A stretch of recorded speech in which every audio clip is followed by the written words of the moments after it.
De vous, frères et sœurs, l'Afrique n'est pas pauvre, elle est appauvrie, disait Thomas Sankara. Une jeunesse qui lit et une jeunesse qui se libère.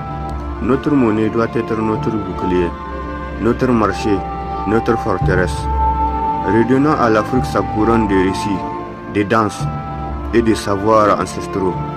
Que l'Afrique s'élève, non pas pour pleurer, mais pour régner. Car l'Afrique a survécu à l'esclavage, au grand démembrement, même si l'océan Atlantique demeure un cimetière liquide où reposent les cris étouffés de nos ancêtres. Les chaînes cliquetaient comme des serpents d'acier, enlaçant les poignets de tout un peuple.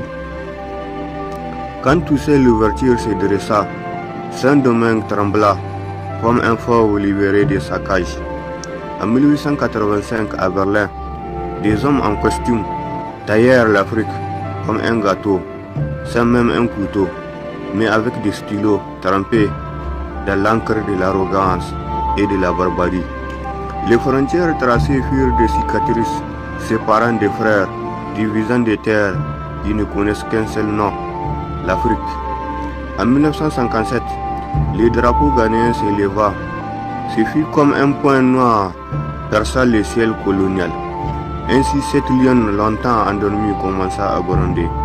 En 1960, le discours de Lumumba fit un coup de machette dans les lières étouffants de la domination belge. Ils l'ont assassiné, mais sa voix résonne encore dans les vents de révolte. Nous sommes les héritiers des résistants, les enfants de tous les héros oubliés qui ont saigné pour l'Afrique et ses fils. Notre combat n'est pas terminé, notre victoire est inévitable. Avant les frontières héritées de la conférence de Berlin, vive l'Afrique unie et souveraine. L'Afrique n'est pas orpheline, elle a été kidnappée pendant la traite transatlantique où des millions d'âmes furent arrachées à leur terre comme des fruits violemment cueillis. Aujourd'hui, nous marchons sur les cicatrices de l'histoire et ces blessures encore ouvertes que sont l'esclavage, la colonisation et le néocolonialisme ne seront jamais une case sans toi. Mais rappelons-nous, un fleuve peut être détourné, mais il finit toujours par retrouver son lit.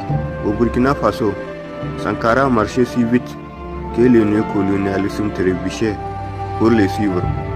Quand il brûla le dossier de la dette, la flamme éclaira toute l'Afrique. Le panafricanisme est un fait qui ne s'éteint pas. Il voulait nous vendre, nous coller, nous faire taire, mais nous sommes l'encre qui dévore des